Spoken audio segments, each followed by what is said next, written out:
ఈ బిజినెస్ ఏదైనా మీ ఊర్లో ప్రమోషన్ చేయాలంటే అది సుమన్ టీవీతోనే సాధ్యం. ఇప్పుడే సంప్రదించండి.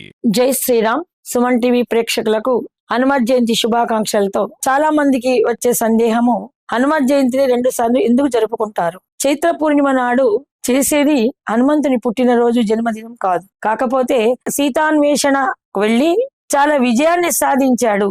తన జన్మ సార్థకత పొందింది, రామకాళ్యాన్ని సఫలీకృతం చేశాను అని సంతోషంతోని లంక నుండి సీతమ్మను అనుకుంటూ లంక నుండి విజయోత్సాహంగా తిరిగి వస్తూ తన స్నేహితులను కలిసిన హనుమకు ఆ అడవిలో దొరికినటువంటి, ఆ టైంకి ఏ పువ్వులు లేవు, ఆ సమయానికి కమలపాకు వనాలలో విడిచి చేసిన తన స్నేహితులందరికీ చాలా సంతోషంగా సీతమ్మను చూశాను, నా జన్మ ధన్యత పొందింది, రామకార్యాన్ని నేను సఫలీకృతం చేశాను అనగానే స్నేహితులందరూ, ఇంకెవరు, జాంబవంతుడు, అంగదాది వానర మిత్రులందరూ కూడా వెంటనే ఆ తమాల వనంలో ఉన్నట్టు తమలపాకులన్నీ తీసి ఒక మడతలు మలిచి దండగా గుచ్చి హనుమంతి మెడలు వేసి ఆయన చుట్టూ ఎగురుతూ గంతుతూ చాలా సందడిగా ఆయనకు మధుర పదార్థాలు, తేనెలు, పండ్లు, పలహారాలు ఇచ్చారట.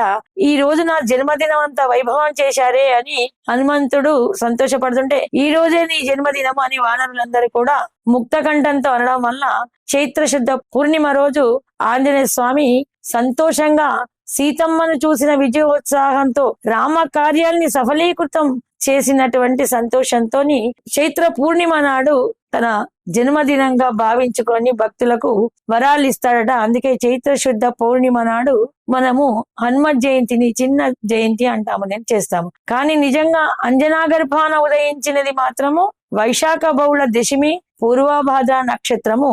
దక్షిణ భారతీయులందరూ కూడా మే 22 తారీఖు, ఈ సంవత్సరము మే 22 తారీఖు పూర్వభాద్ర నక్షత్రము గురువారం రోజున హనుమత్ జయంతి, దాన్ని పెద్ద జయంతిగా పిలుస్తారు. నిజమైన హనుమంతుడు పుట్టినరోజు ఆ రోజు. అయితే 2 సాంప్రదాయాలు మనకు అనుకూలంగా ఉంటాయి కాబట్టి ఎవరికైనా కార్యసిద్ధి, ఉన్నత స్థితి రావాలి అంటే చైత్ర శుద్ధ అంటే మనిషి యొక్క కోరికలు నెరవేరడానికి చైత్ర శుద్ధ పూర్ణిమ నాడు హనుమత్ జయంతిని జరుపుకోవాలి. అలాగే మోక్ష సాధనకు, వాక్ పటిమకు, సకల విద్యాలకు, పటిష్టమైన విద్యకు, వ్యాకరణ శుద్ధికి, ఉచ్చారణ శుద్ధికి, వాక్ శుద్ధికి కావాలి అంటే వైశాఖ బహుళ దశమి నాడు హనుమత్ జయంతి జరుపుకోవడం చాలా శుభకరమైన దినం. జై శ్రీరామ్.